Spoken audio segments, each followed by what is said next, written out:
말씀은 사마리아라는 땅에 복음이 전해진 이야기입니다. 예수님께서 승천하시기 전에 성령이 임하면 예루살렘과 유대와 사마리아와 땅끝까지 가라 그랬는데, 지난 주일 말씀 스데반 사건까지 모든 일들은 예루살렘에서 일어납니다.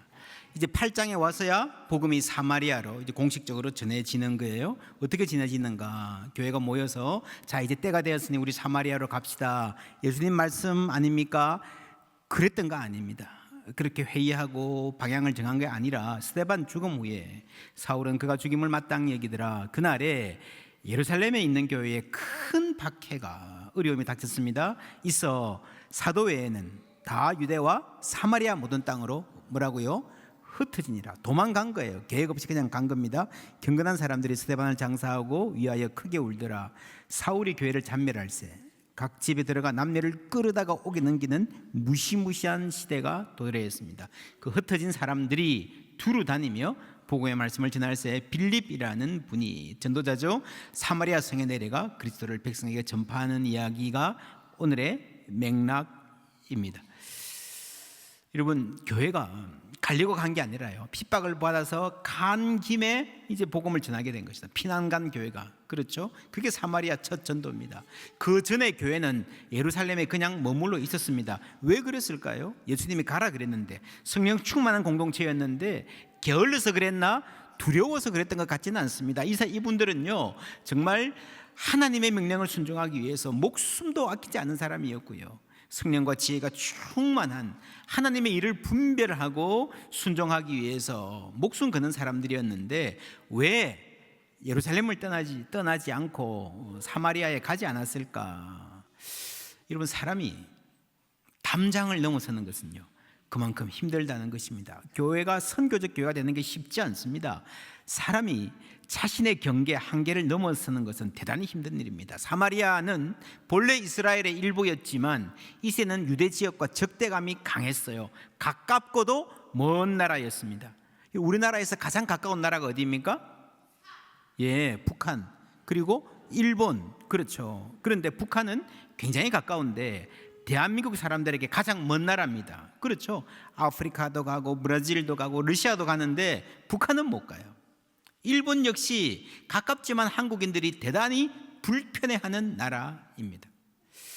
지리의 힘이라고 하는 베스트셀러가 있는데, 이 책을 보면요, 지금 미국의 두 강대국 중국과 미국이 앞으로 어떻게 될 건가 비교합니다. 이 책의 핵심은 중국은 미국에 견줄 바가 못 된다. 왜냐하면 미국이라는 나라는 지도를 보면요, 이렇게 양쪽에 대서양과 태평양이 열려 있잖아요. 밖으로 진출할 수 있습니다. 밖에 영향을 받을 수 있습니다. 이거는 엄청나게 좋은 조건이라고 하는 거죠. 중국은 꽉 막혀 있습니다. 이제 바다로 나가려 그래도 남중국해, 지금 대만 뭐 이런 게 굉장히 복잡한 이유가 바로 거기 있다는 거예요. 이런 식으로 보면 이 한국은요, 정말 답답한 나라입니다. 여러분, 유럽 가보면요, 차 타고 하루에도 몇 나라를 지나갑니다. 우리나라는 차 타고 경상도, 충청도, 강원도 갈 수 있잖아요. 그런 식으로 독일에서 프랑스, 스위스, 이탈리아 쭉 그냥 갈 수 있어요. 그만큼 다른 나라 사람들도 쉽게 오가고 섞이고 친구 되고 그럽니다. 그런데 한국은요, 이 지리적으로 보면 딱 갇혀있는 나라입니다. 생각이 좁을 수밖에 없는, 그냥 우물안 개구리 되기 딱 좋은 그런 나라입니다. 그런데도 오늘 한국이 국제사회에서 이만큼 얼굴 내밀고 살 수 있는 것은요, 진짜 기적 같은 일이에요. 한국이 경제 발전하면서 우리는 수출 안 하면 못 먹고 산다 발버둥 쳤잖아요. 그 이면에는요, 6.25의 경험이 있습니다. 6.25에 한번 호된 경험을, 죽을 뻔한 경험을 하고 나서요, 우리가 힘을 기르지 않으면 북한에게 잡아먹힌다. 그래서 체제 경쟁한 거죠. 죽기 살기로 달렸습니다. 그 어려운 상황에서 생각을, 시야를 세계로 넓혔기 때문에 한국이 살아남을 수 있었다는 거예요. 그럼 여러분, 사람은요, 위기가 와야 새로운 시도를 합니다. 그냥 뭐 등 따스고 배부르면, 여러분, 한국의 옛말에 가장 복받은 사람이 뭔가 하면요, 문전옥답이에요. 문전옥답. 우리 집에 있는데 앞에 나가면 기름진 밭이 있으면요, 그게 왔다 갔다 하면 되잖아요. 먹고 살잖아요. 그런데 여러분, 성경에서 복은 좀 달라요. 하나님이 아브라함을, 스데반이 그랬습니다. 아브라함을 부르셨는데 발붙일 땅도 허락하지 않으셨다. 그러면서 돌아다닌 거예요. 나그네 삶을 산 거예요. 그래서 하나님을, 크신 하나님을 알게 된 것입니다. 초대 교회도 그랬습니다. 땅끝까지 복음을 전해야 할 줄 알면서도 당장 한 걸음 넘어서 사마리아로 가는 것도요, 너무너무 부담됐습니다. 못하고 있었어요. 핍박으로 흩어지고 나서야 엄두를 내지 못하는 사마리아 전도, 이제 시작이 된 겁니다. 시작한 게 아니고 시작이 된 거예요. 계획하지 않았는데. 14절에 보면 예루살렘에 있는 사도들이 사마리아도 하나님의 말씀을 받았다 함을 듣고 뉴스로 들린 거예요. 그렇죠? 교회가 시작한 게 아니고요, 그냥 시작된 거예요. 하나님이 하신 겁니다. 아, 사마리아도 통하네, 이 복음이. 그렇지, 예수님 말씀하셨지. 그제서야 깨닫고 머릿속에 지도가 바뀌는 겁니다. 여러분, 사람이 변화되고 성장되는 거는요, 머릿속에 지도가 바뀌는 거예요. 사마리아가 생각 속에, 내 머릿속에 들어오는 거예요. 우리가 어릴 때부터 많이 봤던 지도를 보면요, 이 밖에 큰 선입니다. 러시아가 굉장히 크죠? 캐나다가 엄청나게 크죠? 근데 실제로 면적을 따져보면요, 그 조그만 짙은 색깔, 러시아는 저것밖에 안 됩니다. 캐나다도 물론 큰 나라지만 그만큼 크지는 않아요. 그러니까 남반구는 더 작게 돼 있죠. 아프리카는 거의 그 크기대로 알고 있습니다. 다행히 우리나라도 우리가 보던 크기 그대로입니다. 영상으로 표시하면요, 이렇습니다. 예, 요게 실제 크기예요. 속았죠?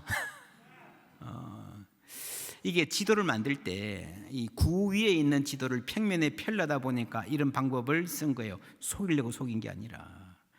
여러분, 세상에 정확한 지도는 없습니다. 그리고 모든 지도는 낡은 지도라 할 수 있습니다. 우리가 지도를 만들어서 인쇄해 놓으면요, 이미 새로운 길이 생기고 상황이 바뀌어요.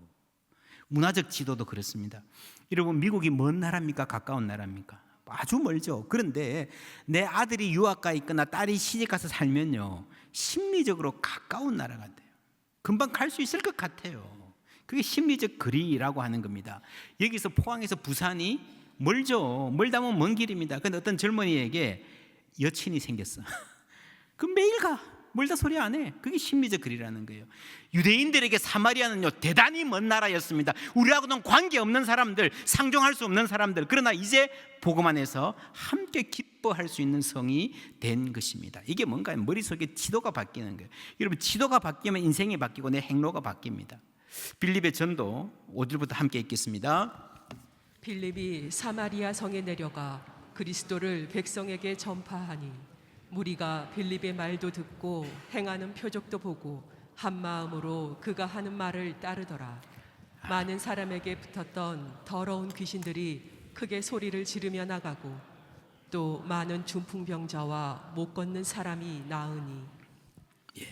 하나님의 말씀이 선포될 때에 귀신이 떠나가고 병자가 낫고 못 걷는 사람이 낫는 엄청난 기적들이 일어납니다.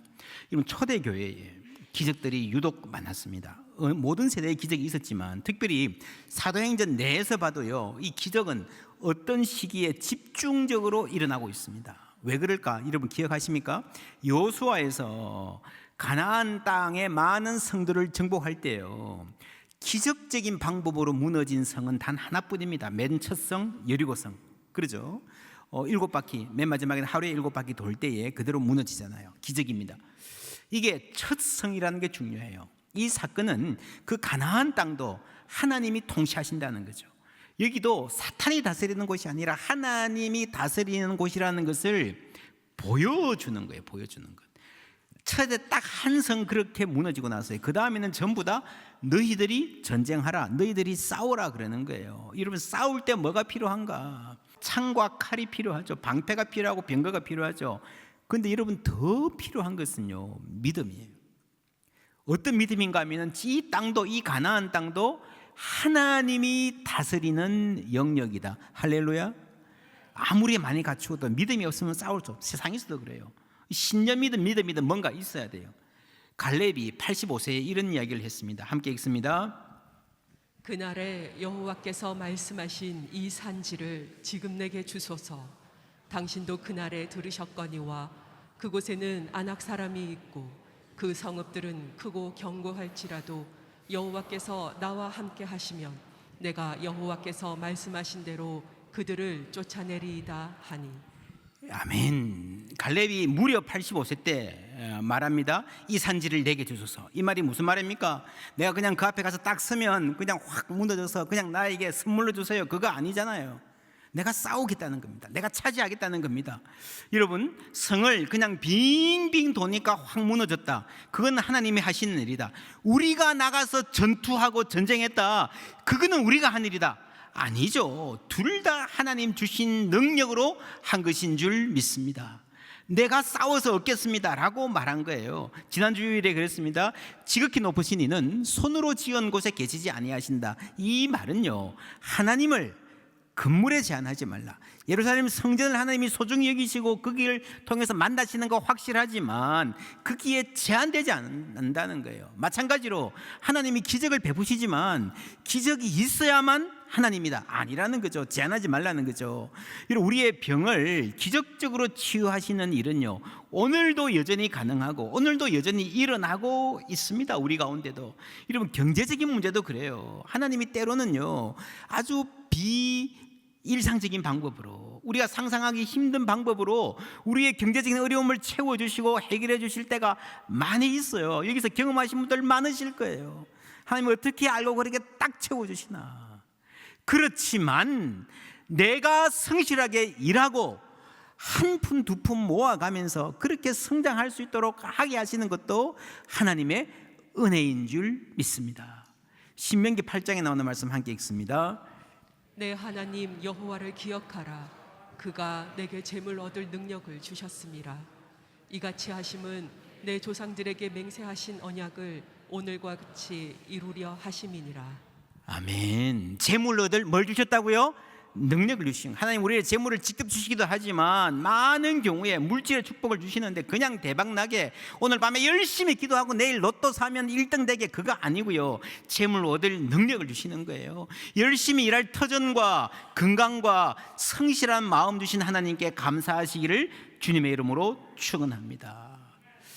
병중에 있는 분들 많으신데 위하여 기도합니다. 주님 치유하여 주시옵소서. 하나님이 은혜로 고칠 수 있습니다.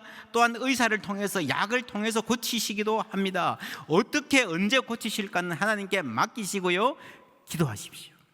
시간이 걸린다면, 병마와 싸워야 되는 시간이 있다면 싸울 수 있는, 갈렙이 싸우듯이 능히 싸울 수 있는 힘 허락하여 주시옵소서. 함께 투병하는 가족들에게도 하나님의 은혜 주시기를 원합니다. 여기서 우리에게 필요한 믿음은요, 이 땅도 하나님이 다스리신다는 거예요. 가나안 땅도 하나님이 다스리시는 줄 믿습니다. 우리 몸의 주인도, 우리 건강의 주인도, 여러분 사업의 주인도, 여러분 자녀들 취업하려고 애쓰는 그 인생의 주인도 하나님이신 줄 믿습니다. 하나님이 다스리신다는 믿음, 그것이 하나님 나라입니다. 14절에 예루살렘에 있는 사도들이 사마리아도 하나님의 말씀을 받았다 함을 듣고 했습니다. 보고가 올라갔다는 거죠. 여러분, 만약에 이걸 요즘처럼 보고서를 써서 올렸다 그러면요, 이 보고서 안에 많은 내용이 들어갈 거 아닙니까? 귀신이 떠나갔습니다, 병이 나왔습니다, 이런저런 병이 나왔습니다, 그리고 사업이 잘 됐습니다, 많은 기적들이 지금 일어나고 있어요. 그런데 중요한 것은요, 이 레포트의, 이 보고서의 타이틀이 뭔가 하면요, 하나님의 말씀을 받았다는 겁니다. 우리가 우리 귀에 반짝하는, 우리 눈을 뜨이게 하는 그런 기적이 아니라 하나님의 말씀을 받았다는 겁니다. 예나 지금이나 원리는 똑같습니다. 핵심은 하나님의 말씀이에요. 사람을 살리는 것은 하나님의 말씀입니다. 다른 모든 것은요, 그 하나님의 말씀의 능력에 따라오는 거예요. 다른 기적들은요, 하나님이 필요할 때 주실 줄 믿습니다. 말씀 안에 치유가 있고, 말씀 안에 화해가 있고, 말씀 안에 회복이 있는 거예요. 그 말씀 안에 능력이 따라오는데, 말씀 없이 예수에게 능력이 있는데 예수가 아닌 능력만 사랑하고 능력만 탐하면 어떻게 되는가? 그런 사람이 있습니다. 시몬이라는. 9절부터 함께 읽습니다. 그 성에 시몬이라 하는 사람이 전부터 있어 마술을 행하여 사마리아 백성을 놀라게 하며 자칭 큰 자라 하니 낮은 사람부터 높은 사람까지 다 따르며 이르되 이 사람은 크다 일컫는 하나님의 능력이라 하더라. 오랫동안 그 마술에 놀랐으므로 그들이 따르더니 예, 여러분, 이 시몬이란 사람은 사마리아라고 하는 이 지역의 특징을 보여주는 하나의 창문입니다. 시몬 자체가 그렇게 중요한 거 아니에요. 사마리아는 지금 이때 사마리아는요 시몬의 땅입니다. 시몬이 장악하고 있습니다. 낮은 사람부터 높은 사람까지, 그죠? 여러분, 그냥 시골 촌부들부터 저 귀족들까지, 사회 최상위층 지식인들까지 전부 다 지금 막 시몬에게 다 빠져 있습니다. 여러분, 지금 한국 사회는 어떤 사회입니까? 뭐 최근에 나온 영화나 드라마 이런 거 보면요, 야, 한국에 이 무속이 그렇게 강하구나, 깜짝 놀랄 정도입니다. 심지어 정치에도 많이 관여하고 있다라는 말이 공공연히 나돌잖아요. 이런 무속이 성행한다는 것은요, 그만큼 그 사회가 허약하고 건강하지 못하다는 사실을 보여줍니다. 이런 사람들이 있는 게 문제가 아니에요. 여러분, 그런 무당들은요, 그 정도 무당들은 어디에나 있어요. 시몬 정도 되는 사람은 어디에나 있습니다.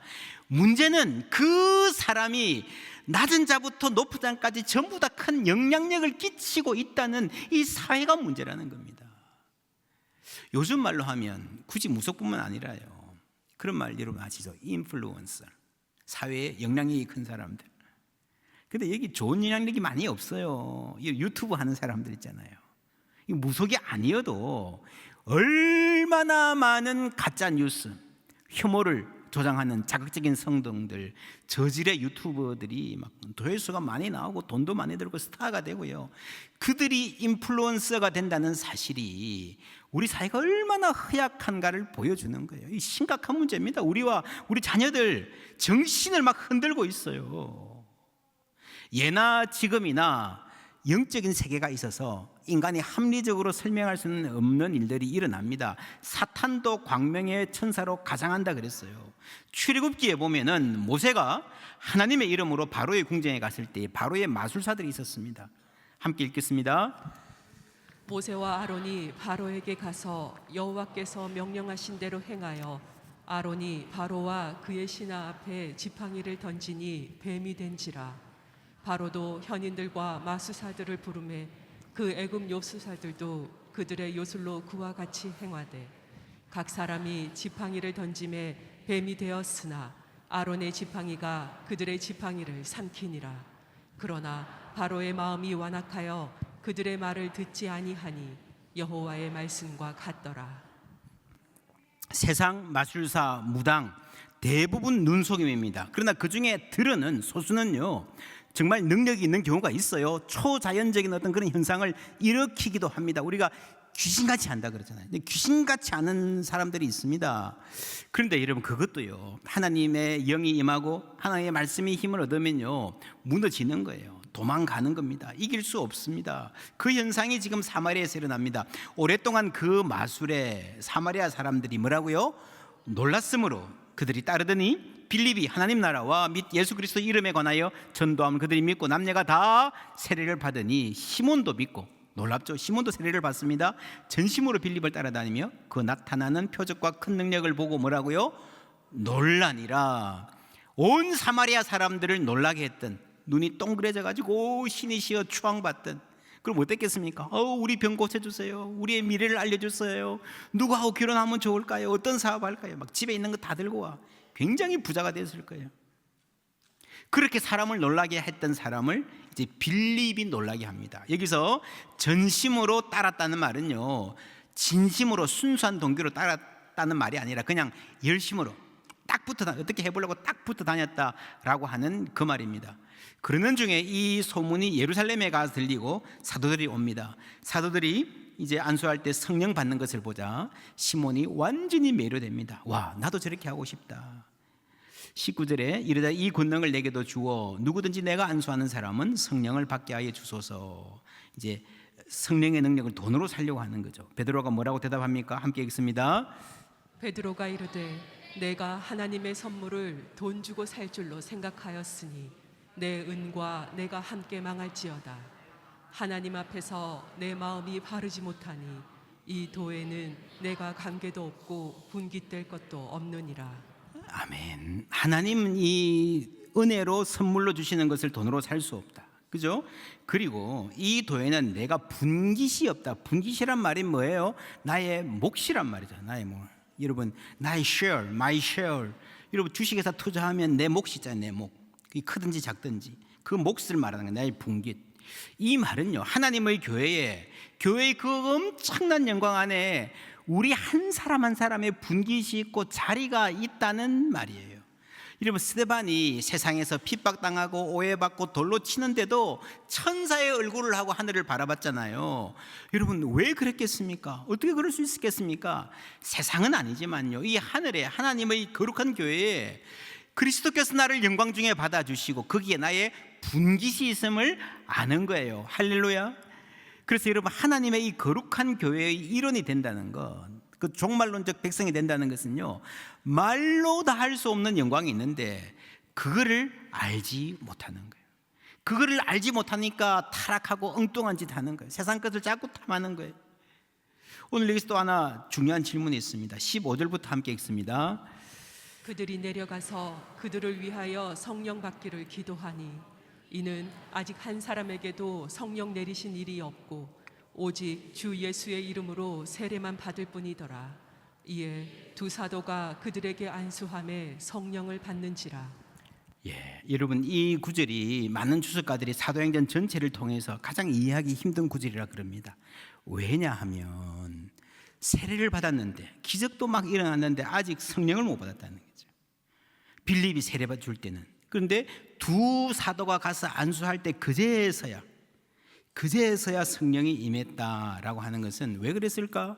이게 뭐 어떻게 이해해야 되는가? 신학적으로 굉장히 중요한 주제입니다. 짧게 말씀드리면, 여러분, 사도행전에서 회개와 성령 받는 것, 세례와 성령 받는 것은 하나입니다. 믿고 회개하고 세례를 받으면 성령을 주실 것이다 약속을 했거든요. 계속 그렇게 갑니다. 여기서만 여기 나누어져요. 예수의 이름으로 세례를 받았는데 세례와 성령은 하나로 묶여져 있습니다. 근데 여기서 왜 나눠져 있는가? 여러분, 바울도 그렇게 이야기했어요. 성령으로 아니하고는 누구든지 예수를 주시라 할 수 없느니라. 예수로 주로 고백하는 것, 우리의 개인적인 경험이 약하든 강하든 관계없이 성령이 하시는 일이고, 세례를 받았으면 이미 성령의 사람이 된 것이에요. 그런데 여기서는 왜 세례를 받았는데, 빌립이 세례를 주었는데 성령이 임하지 않고 사도들이 와서 세례를 안수할 때까지 기다렸는가? 라고 하는 것은요, 교회의 하나됨을 위해서입니다. 여러분, 사역은 누구나 할 수 있지만 아무렇게나 하면 안 됩니다. 아무나 가서 그냥 내 마음대로 사역하고 내 마음대로 세례 주고 마음대로 교회 세우고 그러면 처음에는 좋아요. 잘 되는 것 같아요. 나중에는 이게 이상하게 될 가능성이 많습니다. 한국 교회 역사에도 여러분 아실 건 많을 거예요. 예전에 뭐 어떤 권사님, 어떤 장로님이 병 고치고 능력을 행하고 막 집회하고 막 엄청 인기를 끌었는데요, 조금 가다가 이단이 되어버린 사람들 굉장히 많습니다. 그런 경우에 시몬과 같이 이 돈이 관계된 경우가 많죠. 예수의 능력으로 출발했는데 능력을 사모하다 보니까요, 예수는 어디 딴 데 가고 없어요. 예수의 복음은 없고 능력에 과시만 남아버린 경우입니다. 특별히 여러분, 이 사마리아라는 땅은요, 문화적으로 처음부터 워낙 많이 달라요. 그래서 연결이 되어 있지 않으면 예루살렘과는 다른, 모 교회와는 다른 변종이 생길 가능성이 대단히 높습니다. 그래서 교회가 함께 가는 게 중요하다는 거죠. 여러분, 해외 선교도 그렇고요, 교회 사역도 그렇습니다. 지난 주일에 우리 교회 청년부 목사님이 사임하고 떠나셨는데 가면서 저에게 그러세요. 목사님, 믿고 맡겨주셔서 감사합니다. 저는 가급적이면 청년들이 자율적으로 하고 싶은 대로 할 수 있도록, 창조적으로 사역할 수 있도록 배려하고 노력하려고 합니다. 청년들은 어른들과 다른 방식으로 예배하고 싶죠. 음악도 그렇고 행사도 그렇습니다. 그러나 자유가 중요한 만큼 영적인 일치는 더 중요합니다. 자유롭게 사역하려면요, 중요한 부분에서 함께 가는 것이 확보되어야 됩니다. 그 이야기를 지금 사도행전이 하는 거예요. 초대교회 중에서 아주 자유로운 교회가 있었습니다. 고린도 교회. 예배 때 은사도 많이 나타나고요, 그런데 골치 아픈 교회였습니다. 그 자유가 문제가 되었습니다. 고린도 전서 말씀 함께 읽습니다. 하나님은 무질서의 하나님이 아니시오 오직 화평의 하나님이시니라. 무질서한 교회였습니다. 자기 마음대로 하는 교회였습니다. 무질서의 반대가 화평 샬롬이에요. 여러분, 샬롬이 있으려면 그 안에 질서가 있어야 된다는 거죠. 에베소서에 평안에 매는 줄로 성령이 하나 되게 하신 것을 힘써 지키라. 성령은 교회가 하나 되는 방향으로 역사하십니다. 질서에 순종하고 조화를 이루는 거예요. 몸이 하나요 성령도 한 분이시니 이와 같이 너희가 부르심의 한 소망 안에서 부르심을 받았느니라. 주도 한 분이시요 믿음도 하나요. 그 다음에 뭐라 그럽니까? 세례도 하나요. 세례의 하나됨, 성찬의 하나됨 굉장히 중요합니다. 이 사도들이 와서야 성령이 임하시는 건요, 교회 역사 속에서 하나의 세례를 지키기 위함입니다. 하나님도 한 분이시고 다 아버지신 거예요. 하나님이 한 분이고 다 우리 아버지시니까 이 큰 아버지 속에서 우리 모두가 한 형제 자매가 될 수 있는 겁니다. 다른 사람이라 할지라도. 7절에 우리 각 사람에게 그리스도의 선물의 분량대로 은혜를 주셨나니, 이 말이 무슨 말이에요? 우리가 다 다르다는 거예요. 우리가 앉아있는 사람은 다 다릅니다. 오늘 우리 하나부 같이 예배해서 너무 좋은데요, 평소가 예배 보니까 조금 다르잖아요. 다 다른데 각 사람에게 주신 하나님의 선물의 분량이 있는 줄 믿습니다.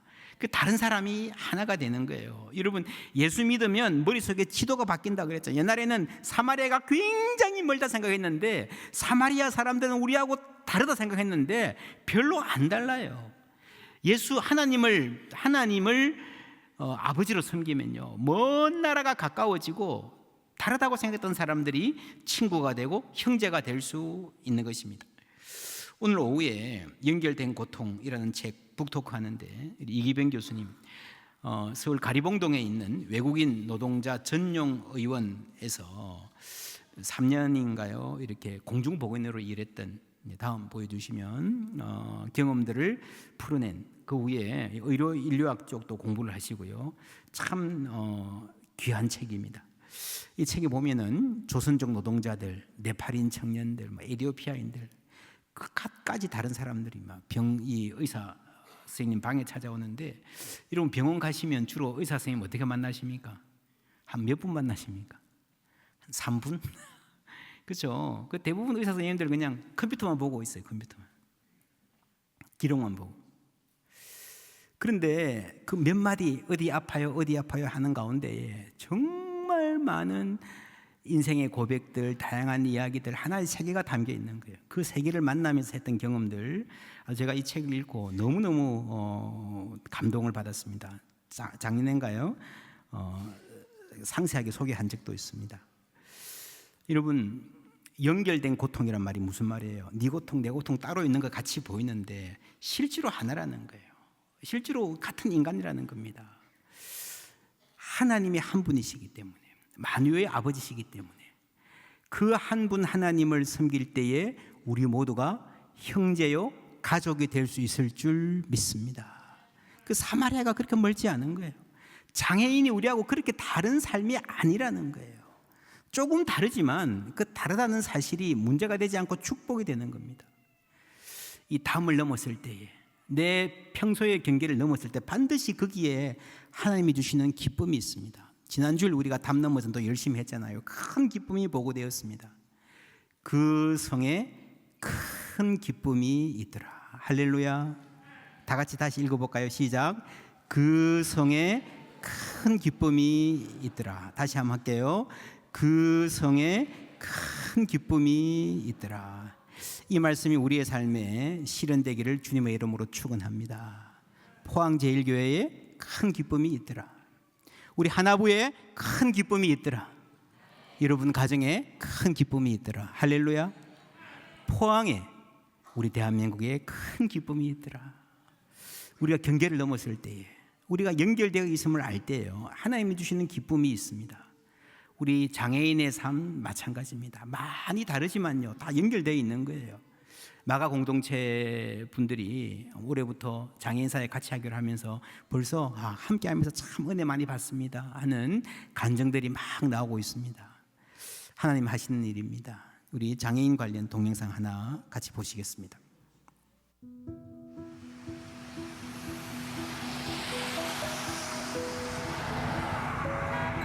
두려움을 마주하는 게 일상인 것 같아요.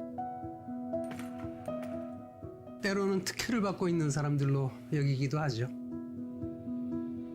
동정을 받아야 되는 그런 존재로 생각하는 것 같아요. 사는 게 아니라 살아나가야 하는 거, 그게 우리의 일상인 것 같아요.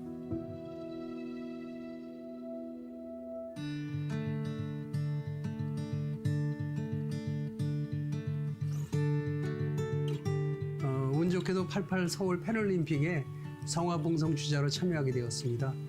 그때가 처음으로 패럴림픽과 올림픽이 함께 개최됐던 해기도 하고요. 대한민국에서도 장애인 스포츠에 대한 관심이 매우 높아졌고 장애인들에 대한 긍정적인 변화들이 시작되었습니다. 우리 아이가 어릴 적에는 제가 몸이 아파도 맡길 곳이 없어서 정말 많이 울기도 하고, 그런데 지금은 이제 중안부가 전국에 700개가 넘어요. 발달 장애인에 대한 그 사회적 관심도 상당히 높아졌다는 걸 느낍니다.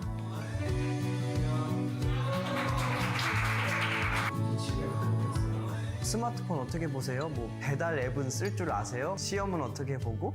궁금해하실 때 반갑다. 장애인식이 이렇게 좋아졌고 긍정적인 방향으로 진행되고 있구나. 그 유튜브 영상을 보고서 정말 긴 장문의 글을 보내오는 구독자님들도 계세요. 특히 같은 농민한테서 꺼내기 쉽지 않았을 주제들에 대해서 말해줘서 고맙다는 메일을 많이 받는데 그때마다 제가 항상 더 감사했어요. 그동안의 변화는 같은 출발선에 서기 위한 준비 과정이었다고 생각을 해요. 이제는 장애인과 비장애인이 나란히 서서 목적지를 향해 함께 가야죠. 이제 시작이라고 생각해요. 우리 아이들이 소외받지 않고 원하는 곳에서 행복하게 사는 삶을 꿈꿀 수 있어야 하지 않을까요?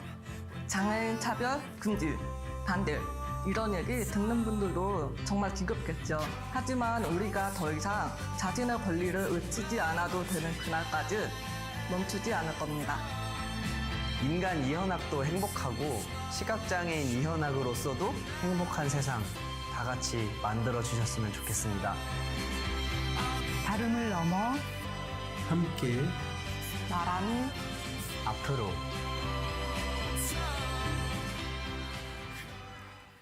예, 여기에 등장하는 분들이 참 감사한데 특별히 감사한 거는요. 장애의 아픔을 말하면서도 행복하고 감사하고 기쁩니다. 그래도 이만큼 바뀌어서 다행입니다 하는 말씀하는 겁니다. 한국 사회가 앞으로 많이 멀지만요. 그래도 돌아보니까 많이 바뀌었습니다. 하나님 은혜인 줄 믿습니다. 앞으로 갈 길이 멀지만 우리 함께 다름을 넘어 함께 나란히 갈 때에 우리 장애인들 또 비장애인들 함께 웃을 수 있는 장애인 가족들도 더 행복한 날 하나님 주실 줄 믿습니다.